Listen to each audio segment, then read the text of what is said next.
What's up, everybody? My name's Andrew, and I recently added a bathroom to my basement completely from scratch, doing 95% of the work 100% myself.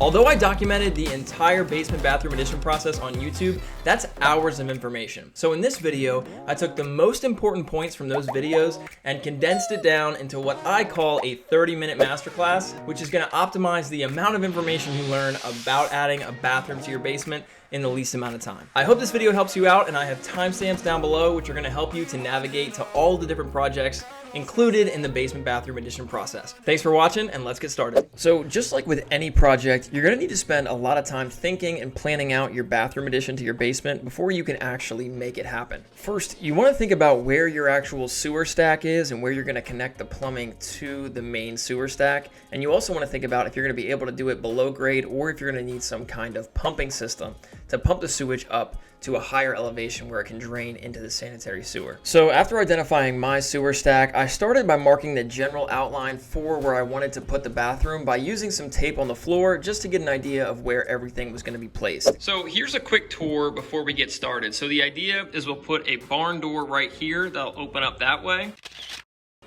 And then you'll walk into the bathroom like this. If we turn to our right, this is where we're going to put our sink and vanity.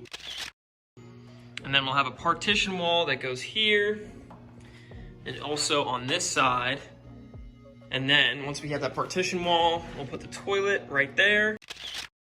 And then this area here marked off with tape will be where we put the shower. I have more info on layout in my ebook and also my video, and I'll link that down below, but I do recommend that you put some tape down to kind of establish the layout for the walls. So in terms of planning out the plumbing, we're gonna have the drain there for the sink, we're gonna have the drain for the shower / tub, and then we're gonna have the drain for the toilet, which is all gonna go back to this main cast iron sewer stack, which we're gonna swap out with some PVC once we actually replace everything. So once we have an idea of what we're trying to do, it's time to pull out the graph paper and sketch up an actual plan with dimensions of what this bathroom is going to look like. So after submitting my plans to the city and addressing any comments that they had just in terms of moving things around or increasing spacing, I hired my plumber and he got to work demolishing the slab and installing the under slab plumbing. Now, I typically don't outsource stuff like this, but at the time I didn't own a jackhammer and I figured it would be worth paying the $1,500 to $2,000 for a professional licensed plumber to deal with all that dust, all that demolition,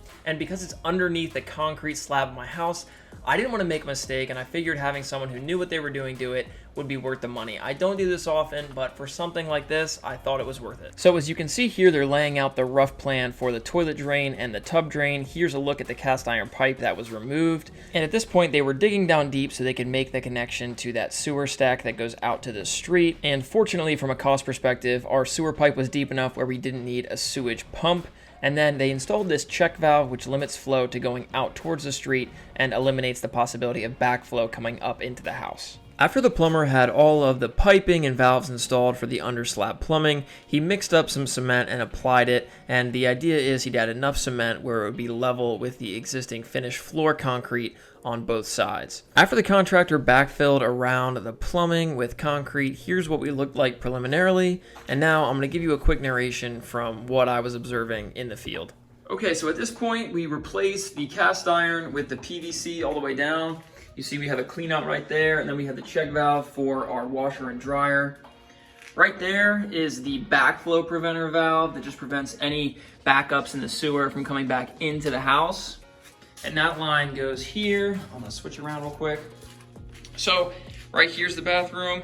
Right there is going to be where the toilet goes. That's the stub for that. Right here, you can see that we have a Y. This right here makes its way to that area, which is going to be where the sink and vanity goes. And then here is where we'll connect to the tub. And before the plumber finalized the below slab plumbing for the tub, he wanted me to frame the back wall and position the tub in place so that he knew exactly where the drain was going to be. And as you can see, he went back and he did some additional concrete around that area. But I do recommend that you put some tape down to kind of establish the layout for the walls. Now, when framing a basement wall, you're going to have the top plate, the bottom plate, and your wall studs. And those wall studs are typically going to be placed 16 inches on center. The bottom plate is going to be in contact with your concrete slab, so that needs to be pressure treated, and the top plate can be standard kiln dried lumber. The first step in framing walls is to measure the wall height, which is the distance between the floor slab and the joists above. Measure in a few locations, and the shortest measurement is what you want to frame your walls to. So now that we know the height of the wall and hopefully how long the wall is going to be based on our layout, you can go ahead and cut your top and bottom plate to length and then cut your studs to the right height. Now keep in mind that the total wall height is going to consist of the stud and then the 1.5 inch bottom plate and the 1.5 inch top plate. So when you cut your studs, make sure that you account for that extra 3 inches that's going to come from the top and bottom plate, since a 2x4 has a nominal thickness of around 1.5 inches. After cutting your studs to length, you want to take your top plate and bottom plate, and I recommend that you run the tape measure along, marking 16 inches on center all the way across. Now it's time to position the top plate, the bottom plate, and the studs, and one thing you want to do is you want to crown all of your studs, and the crown of the board is just the slight curvature that you're going to see when sighting down the long edge of a 2x4. Typically, I'll use a framing nailer and 3.5 inch nails to go through the top and bottom plate and into the studs. And for simple walls like this, that's pretty much all there is to it. Take the bottom plate, which is pressure treated, the top plate, position the outermost studs in place and nail them in using a framing nailer, and then position the intermediate studs 16 inches on center in between. After nailing the wall together, position it in place, aligning the bottom plate along the slab where you want it and making sure that the wall is plumb using a 6-foot level. Also, highly recommend these tinted safety glasses inside. So after positioning the wall in place, it's time to attach the bottom plate to the concrete. There's a few different methods for doing this. For my basement bathroom, I used a carbide tip masonry bit to pre-drill through the bottom plate and into the concrete. And then I used a Tapcon screw, which is meant for concrete, to go down through the bottom plate and into the slab. Now, although I anchored all of my bottom plates to the slab using a carbide tip masonry bit to pre-drill and Tapcon screws, you can also use a powder actuated tool, which is going to use gunpowder to essentially launch a nail through your bottom plate and secure it into the slab. I didn't have one of these, but it would have been a lot faster. After attaching the bottom plate, confirm one more time that your wall is plumb, insert shims as needed, and then use your framing nailer to attach the top plate to the ceiling joists above. Now for this support column here, what I had to do is take a 2x6 and I had to rip it down to the required width, which was around 5 inches or so. So I ripped the board down using a circular saw to match that width, and then I framed the wall just like before with the bottom top plate and the studs. And after nailing everything together, I picked up the wall, positioned it in place, and I had to use a hammer here because it was a pretty snug fit to actually get it level and plumb. Then I repeated the same process for the smaller section of wall, which is going to go on the left-hand side of that support column. Then I did some final checks for plumb, and then I confirmed the width to make sure my vanity would fit. And after getting that wall installed, I positioned the tub in place so I could see where I needed to position the back wall.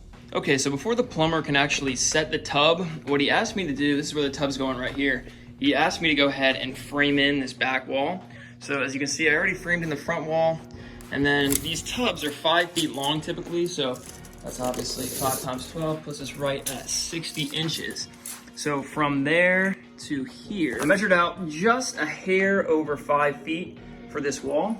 Now, for some reason on this back wall, I decided to install the bottom plate first, and then I installed the top plate directly to the ceiling joist, making sure that it was directly above the bottom plate. Then I made my measurements and I cut all of my studs to length individually, made sure they were plumb, and then I toe-nailed them in using a framing nailer. I have no idea why I chose to frame this back wall like this, but at the end of the day, it worked out. Here I have the 2 walls intersecting, and to create a backing for the drywall, I installed these pieces of blocking, as you can see at the bottom there, and then about every 18 inches or so up. But a better method for this is something called a California corner. So if we remove the top plate, you can see that we're gonna go ahead and have a typical stud in the corner that you're always gonna have, but you're also gonna turn one stud sideways and mount it to the inside face of the other stud. This will accomplish 2 purposes. 1, it's gonna allow you to insulate better, and 2, it's gonna give you a backing for the drywall or gypsum board you're going to be installing later on. And if you have any doorways like I did for my bathroom, you're going to cut out the bottom plate through the entryway using a sawzall. Now, when it comes to framing around pipes or HVAC, which is something you might run into during your basement bathroom renovation,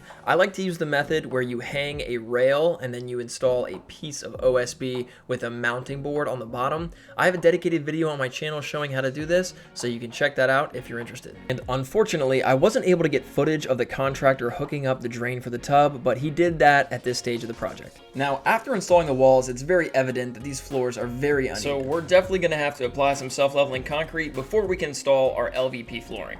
To install a self-leveling concrete underlayment, first sweep up any dirt or debris, and then we're just gonna clean the surface using a wet paper towel. Next up, we need to prime the concrete so that the self-leveling underlayment will actually adhere to it. So I'm applying this primer using a nap roller, and after letting that dry, it's time to actually mix up our self-leveling concrete. I'm using Level Quick RS for this, and if you're mixing the whole 50-pound bag, you're gonna add around 5.5 quarts of cool water, add in the self-leveling concrete mix, and then you're gonna mix it up to kind of a pancake batter consistency using a drill with a mixer attachment. This self-leveling concrete mix calls for 2 minutes of mixing, but follow the manufacturer's instructions for the product you're using. To actually apply the self-leveling underlayment, it's as simple as pouring out the product over the uneven surface, and as the name suggests, it's going to seek its own level and level out your uneven surface. After letting it dry, it should look kind of like this. And at this point, the contractor came back for his last mission, which was to install the CPVC supply piping for the shower. And with the rough-in plumbing complete, I could go and install my composite tub surround. This composite tub surround comes in 2 pieces per wall, and it comes with a mounting flange that you're gonna attach directly to the studs after confirming level, of course. Once you get the first piece installed per the manufacturer's recommendations, you're gonna take the second piece, make sure that it interlocks properly, confirm level, and then fasten it to the studs,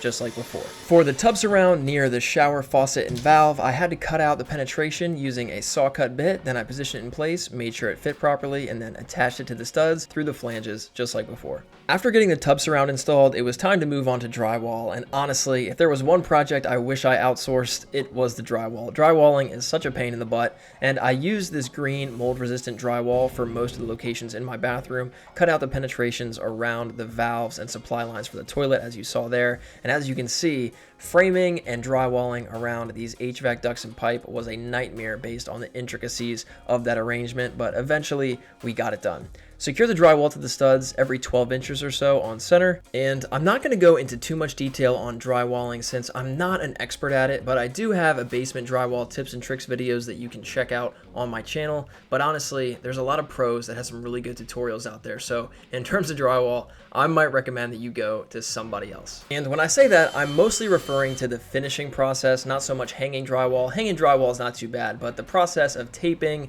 finishing, skimming, sanding, that's when you really want to use an expert, because they're going to do it in half the time and they're going to generate about a quarter of the dust that you do.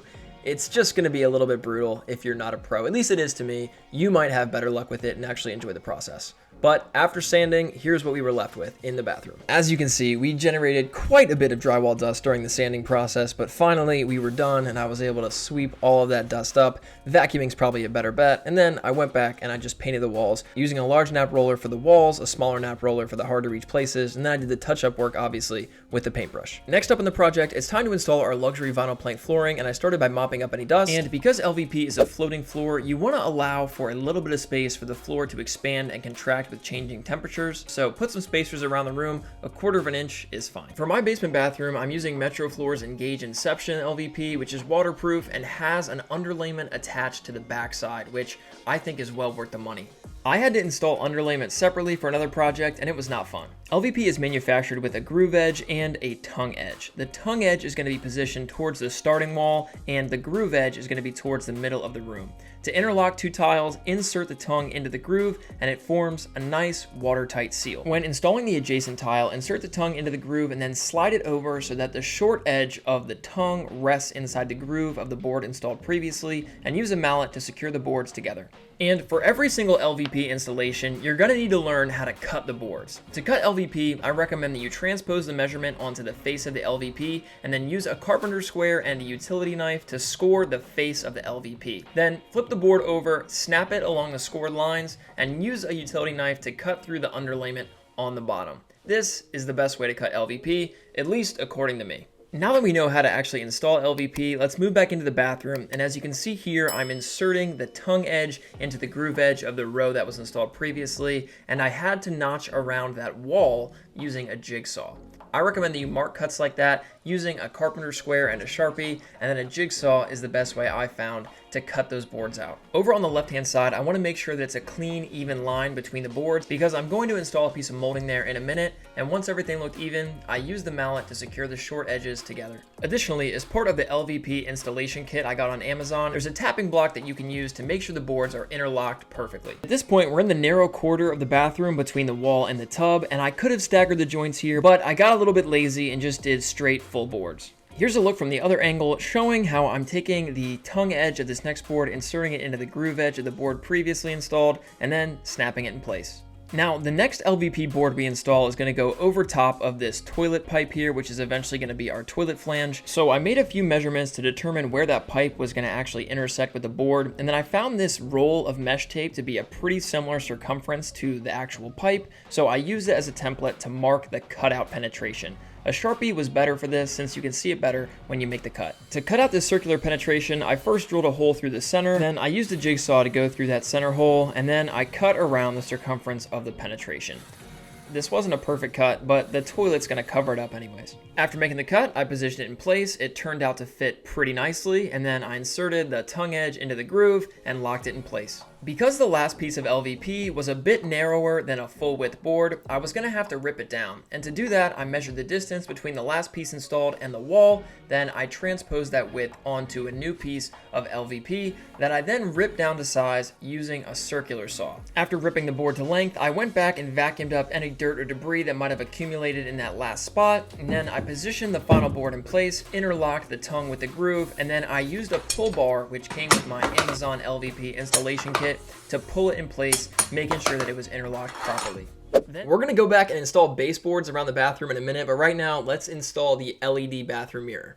So here's a look at the LED mirror that I bought on Amazon that we're going to be installing today. I'll link it down below if you want to check it out. But this project starts with the power supply that we ran from the circuit breaker to the bathroom. This is a dedicated 20 amp circuit, which we ran into a GFCI outlet right there. And that's going to jump over to the light switch that will eventually turn on this LED mirror. I cut out the drywall penetrations for the GFCI outlet and the light switch, and then I installed the drywall in place and finished it. During the drywalling process, I took the power supply and just tucked it to the drywall like this. Now let's peel away the drywall and actually talk about the electrical wiring. So we have the incoming power coming from the circuit breaker. That's going to a GFCI outlet, and then a light switch, which is going to control the LED mirror. So after going back and painting the bathroom walls, we're left with this electrical wire coming through the drywall, which is no bueno. Obviously, we need to install an electrical box, and this is an old work electrical box that I then scribed around the wires, and then I'm cutting out very gingerly with a jab saw. Now, if you're wondering about that second cable, that's our power to the downstream exhaust fan and recessed puck lights that we're going to be installing later on. So we have the incoming power feed and then that downstream wire. After I finished cutting out the penetration with the jab saw, I double checked that the power was off, then I took off the wire nuts and I placed the cables through the back of the gang box and then pushed the electrical box into place. Because this is an old work box, they have these flanges on each of the four corners where when you tighten it up with a screwdriver, it flanges out and pulls it up tight against the drywall. With the electrical box in place, let's take a look at the LED mirror and how we're actually going to hang this on the wall. So this LED mirror comes with a bracket that we're going to attach to the wall, and then the mirror is going to actually hang on that flange as shown. And at this point, you're going to need to do a little bit of math to determine where you want to mount that bracket, both in terms of height and in terms of centering it between the walls. And after a few minutes of calculating, I found where the ends of the bracket was going to be, and I marked that on the wall, and then I marked a horizontal line for where I actually wanted the height of the bracket. Then I took the bracket, positioned it in place, made sure it was level, and fastened it to the studs on the other side of the wall. Make sure that you use a stud finder to actually find the studs, but I planned ahead and put a piece of blocking in. At this point, it's time to wire up the mirror, so I placed it on the floor so that the wiring would reach the electrical box, and then I hooked up the black to black, which is the hot, the white to white, which is the neutral, and then the green to green, which is the ground. This is a good time to say all electrical work should be done by a licensed electrician, and I had this work double checked by a licensed electrician in my area. After hooking everything up, you're going to tuck the wires back into that receptacle box, and at this point it's time to actually hang the mirror. So I'm lifting it up into place and I'm positioning it so that that bracket on the back side is actually mating with the bracket we installed on the wall. And that's how you install an LED bathroom mirror. Now for my basement bathroom, I decided to build this custom modern looking barn door. I'm going to show you how to build that right now, but if you're just going to install a standard door, you can skip this segment. So to build this modern barn door, I started by measuring the door height, and then I took this solid core door that I bought from Home Depot and ripped it down to the appropriate height. After marking the center, I took this peel and stick veneer, which is made by Renoboard. Then I started by removing the adhesive backing, cutting it at a 45-degree angle to create this chevron pattern using a carpenter square, and then just gluing it into place on top of the door. I did this for the front and then again for the back, and then I cut off any excess that was overhanging using a utility knife. After cutting the veneer flush with the door, I then ripped down this piece of wood that I'm going to use for the door's casing to cover up the veneer, and I mitered the edges to give myself a nice clean casing before attaching them to the door with adhesive and brad nails. After caulking the gaps and painting the trim black, I then removed the tape that I used to make sure the lines were clean, and now it's time to install the actual barn door hardware. I assembled the barn door rail using the included hardware, then I determined the height in which I was going to mount it before actually installing the track using the lag screws that came with the kit. After installing the track, it was time to install the roller brackets, which are going to go on the door, and these are going to ride on top of the rail that we just installed. After screwing those together, I drilled the holes for the door handle, then I attached that using the provided hardware before lifting the door,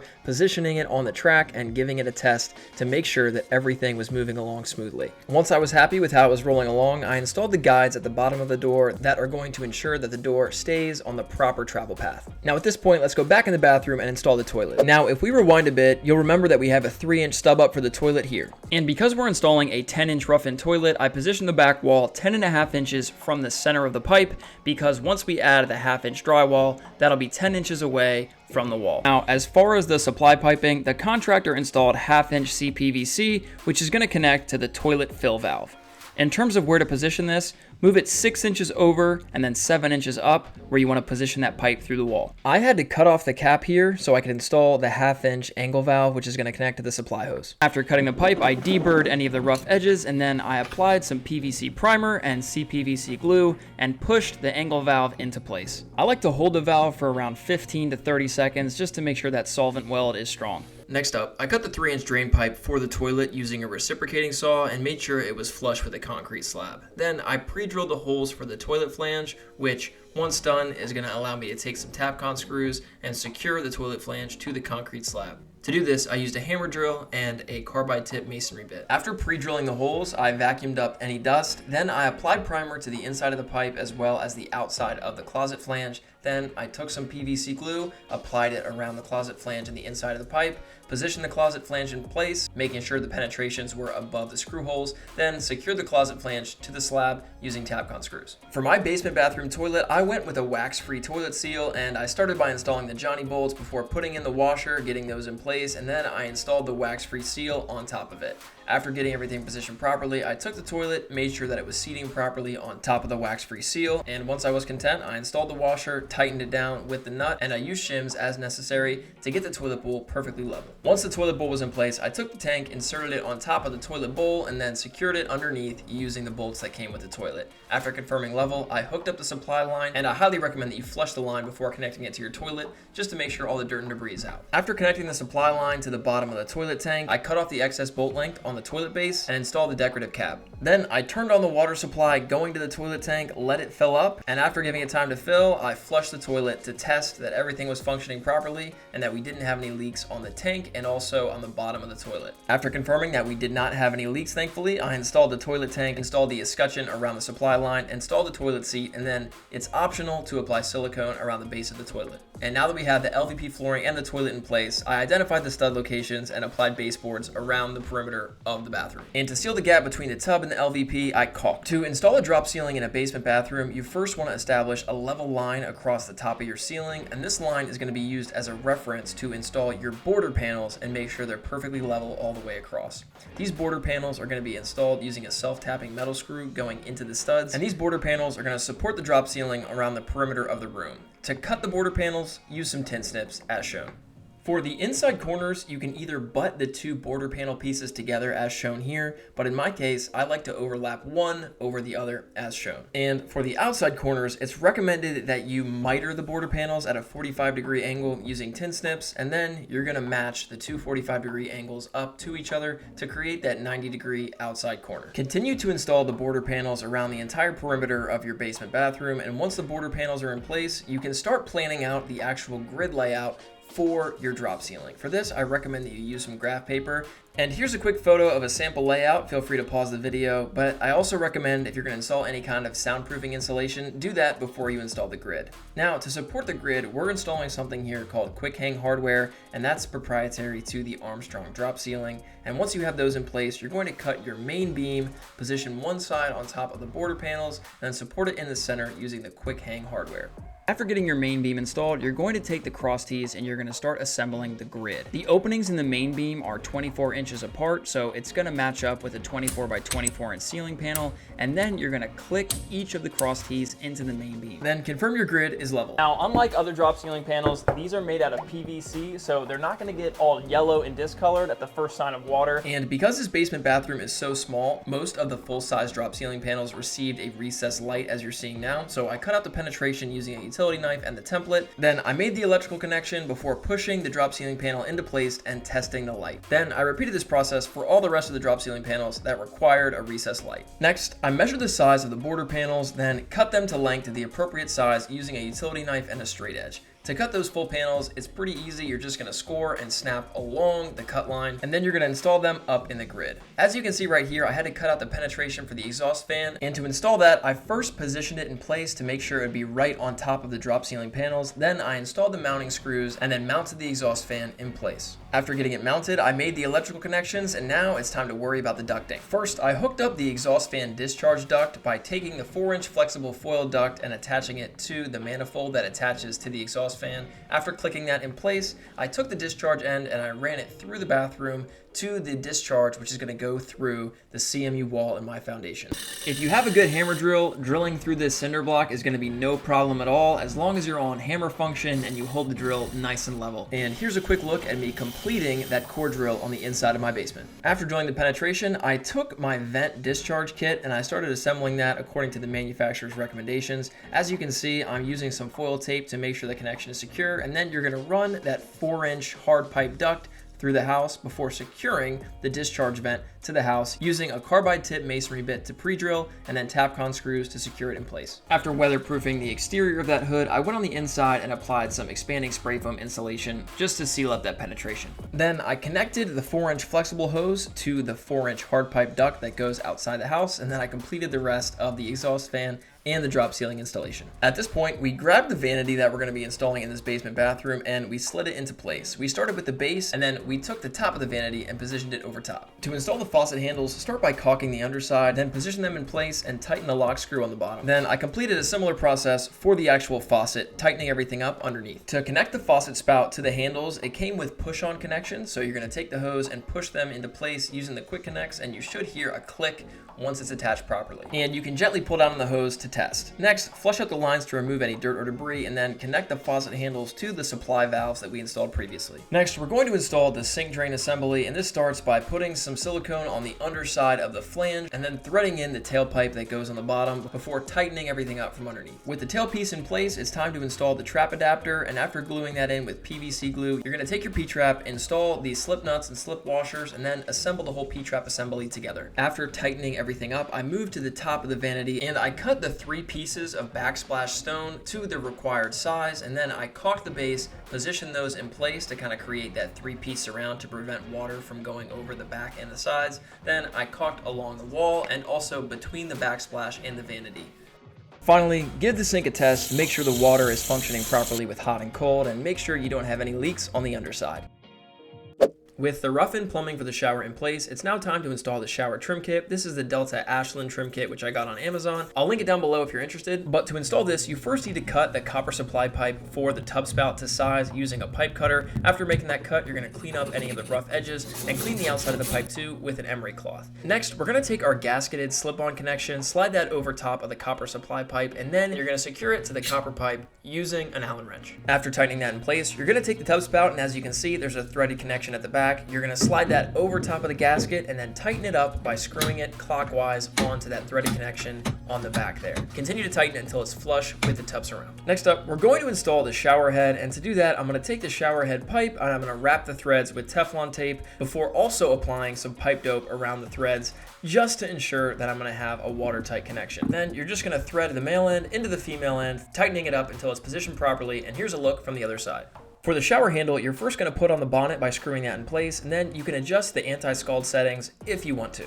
Next, you're going to position the plastic spacer and the gasket in place over top of the decorative cap, put that on top of the valve, and insert that over top of the valve kit. Obviously, follow the manufacturer's instructions for your specific trim kit. Next, I took the cover plate and I positioned it over the valve casing, and then I marked the locations for the screw holes. Because I didn't cut the penetration to a large enough size, I had to go back and pre-drill holes for the bolts to go through. Then I took the cover plate that has the gasket on the back, positioned it in place, inserted the bolts through, and tightened them up. Here's a look on the other side showing how that connects to the actual valve body. Then you're going to take the shower handle, insert that over top of the valve body, and once you have it positioned in place, you're going to take an Allen key and tighten up the lock screw. After tightening everything up and giving it a test, it's usually recommended that you take some silicone and you caulk around the top and sides of the cover plate. It's also recommended that you leave the bottom uncaulked so that in the event that any water gets in there, it has the ability to drain out the bottom. And while you have the silicone caulk out, it's a good idea to go back and caulk all the seams in your shower surround and clean that up using a caulk smoothing tool.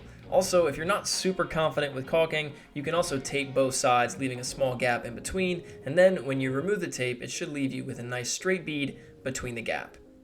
All right, that wraps up this Basement Bathroom Edition Masterclass. Let's take a quick reminder look of where this project started, and here's a look at the final result.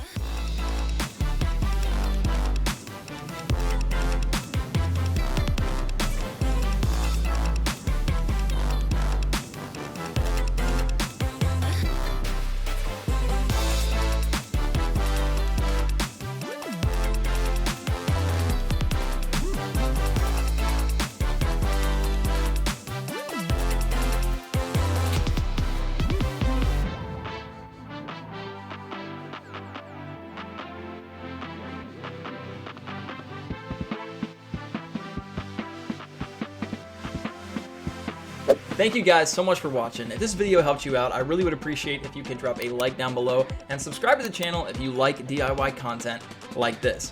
As a reminder, I have an ebook down below which will go into a little bit more detail on every single one of these projects. It's also going to have links to all of the materials and tools that I used, and the free ebook also includes a cost breakdown for this project and a schedule for how long it took me to complete this. I hope this video served you. God bless, and I'll see you on the next one.